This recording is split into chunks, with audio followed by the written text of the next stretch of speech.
It wasn't easy, but there were so many days that were good.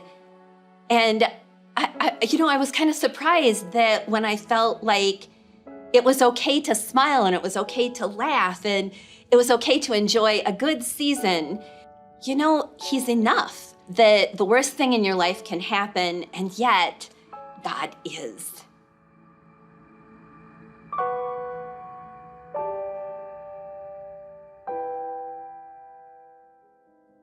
I joined the club that nobody wants to join. I met this sweet boy in college and was immediately smitten by him right up until I found out he was a Christian. See, I'd never met any Christians. I didn't know anything about Christianity except what I'd heard in general and seen on 2020 when they bring out the crazies.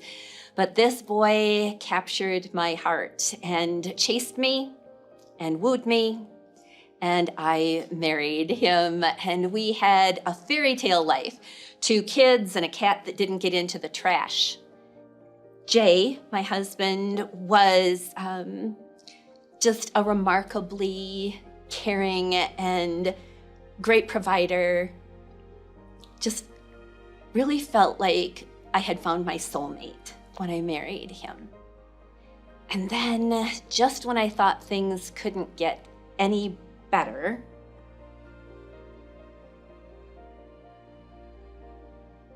he died unexpectedly of a heart attack at 39 years old. Jay was a salesman, and he worked out of the house. And he often worked late and then would sleep in the mornings. And we had a Saturday that was just glorious. So I was going to take the kids out and play in the leaves, but I didn't want him I wanted to know if he wanted to come or just let him know that we were going to leave the house. And so I went in to wake him up, and he looked pale.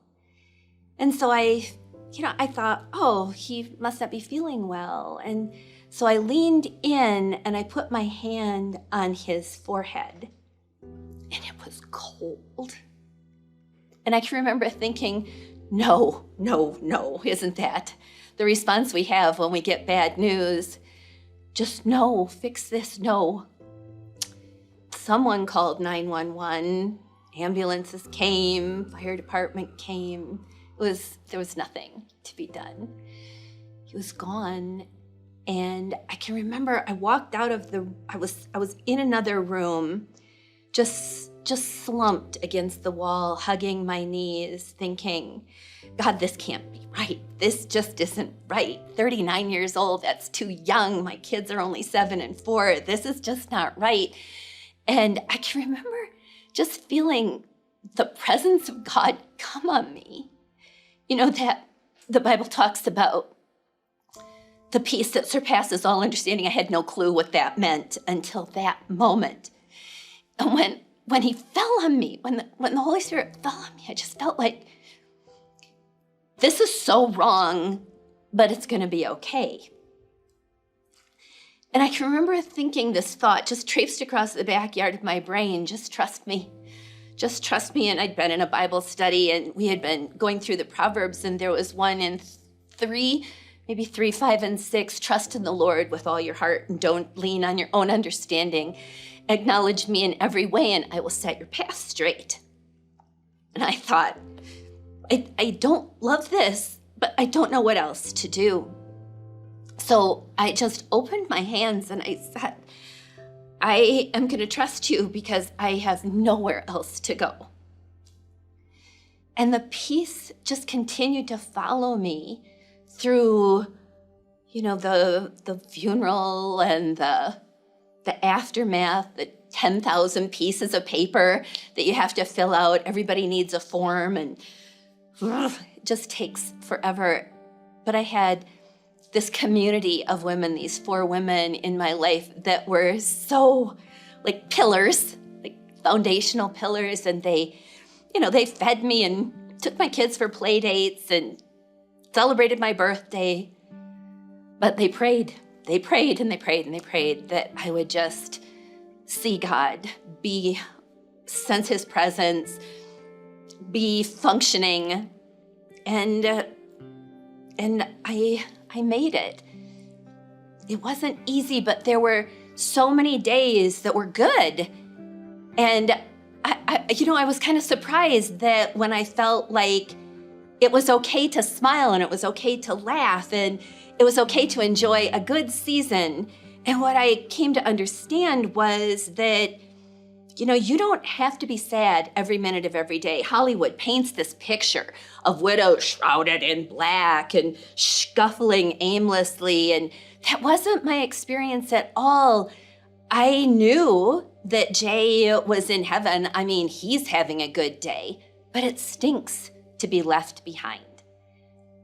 After a while, it just felt like, he's enough. I don't know. It's so crazy to explain that the worst thing in your life can happen, and yet God is so present that he's enough, and it's okay to be happy.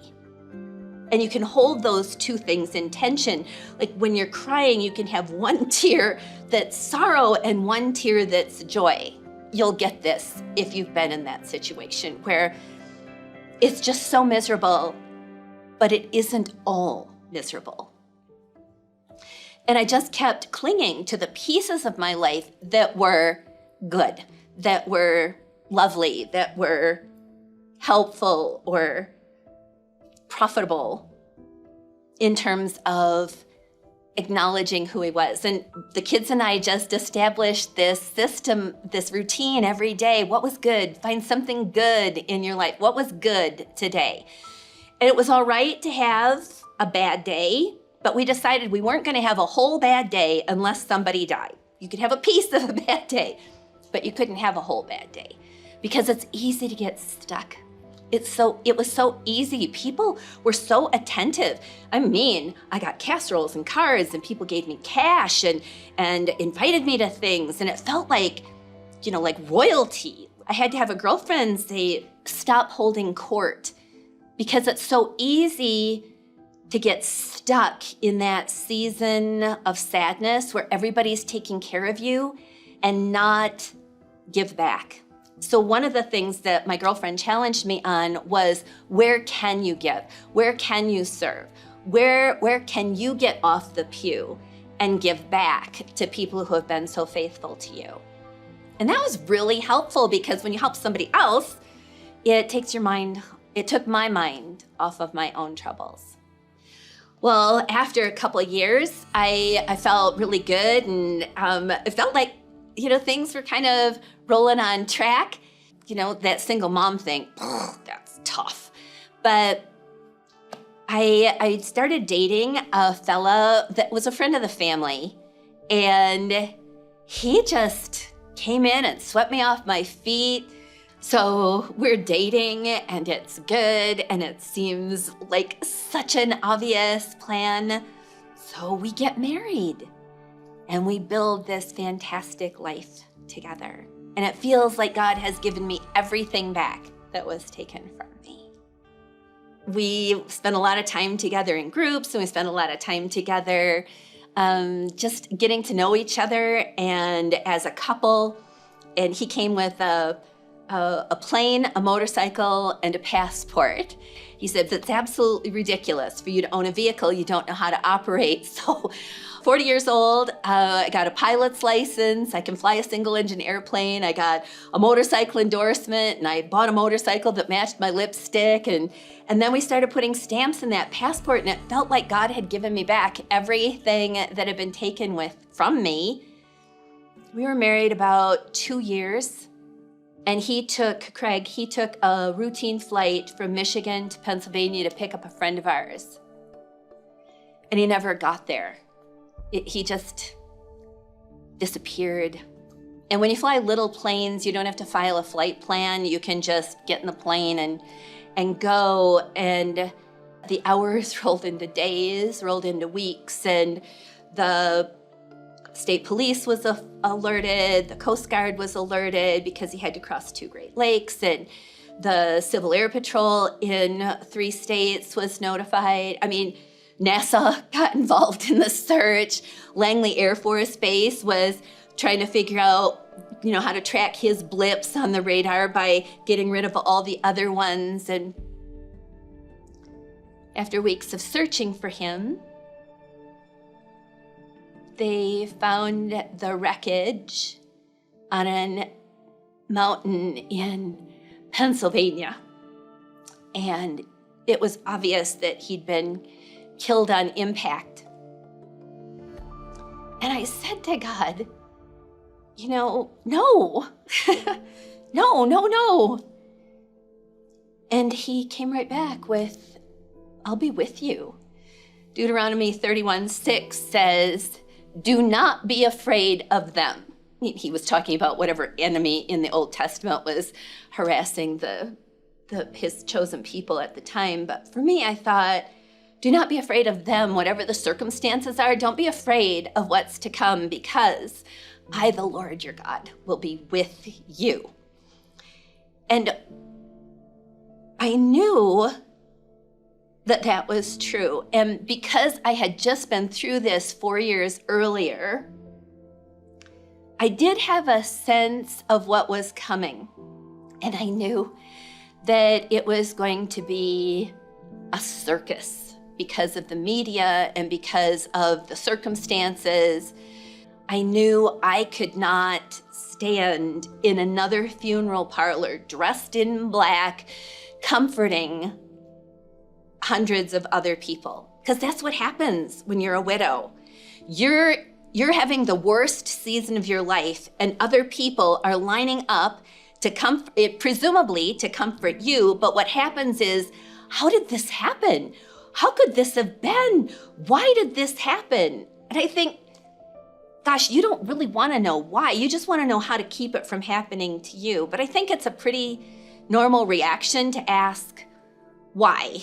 After we stomp our feet and say, no, I hate this, the natural next thing is to ask why, but we really don't want to know why. We just want our lives back, don't we? I mean, if I break something, oh, why did that happen? I just want it fixed. If I lose something, I just want it returned. If someone dies, I just want them back. I don't really care why. Although, I can tell you more than one person in the bathroom in the ladies' rooms at church would say, to try to make sense of this, they'll say, do you think that you're being punished for your past, which was pretty colorful? Do you think you're being punished because of your past? Do you think that's why God took your husbands? And I would be so hurt by that. One, that they would think that God was so mean. But I would just tell them, you know what? You don't have to pay back what was paid in full. And all my sins, they're under the blood of Jesus. I don't think that's what happened. But they don't know what to say, so they just ask crazy questions so that they can avoid this thing happening to them. Anyway, when Craig's body came home, I knew I couldn't stand in a funeral parlor dressed in black, comforting other people. So I went to 8 different funeral parlors in Grand Rapids, Michigan, looking for a room that was either pink or, a brighter color, because I don't look good in black. And it just is sad. It's a sad color for me. So I wore a pink dress and I smiled at people and I told them that the presence of God was with me, that he was comforting me, and that there's stuff I don't understand, but I can still trust him.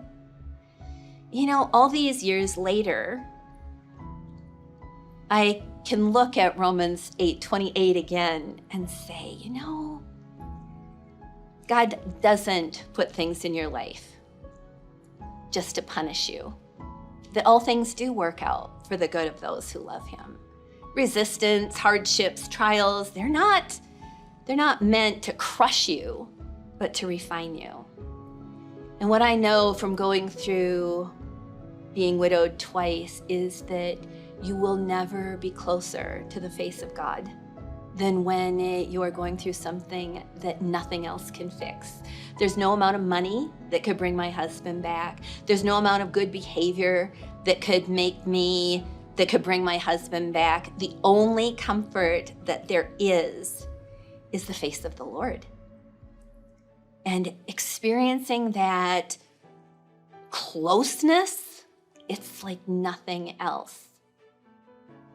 So I don't know where you are, if you're new widowed or facing it. But I can tell you that grace, you don't get that on account. God will be with you in the midst of your stuff. And that he will comfort you in a way that is so unique and so personal to you. And that he will lead you. I always say he just threads a trail of breadcrumbs and you just pick him up and follow him to what he has for you next. The way he will comfort you will be unique to you, but I am telling you that he is enough.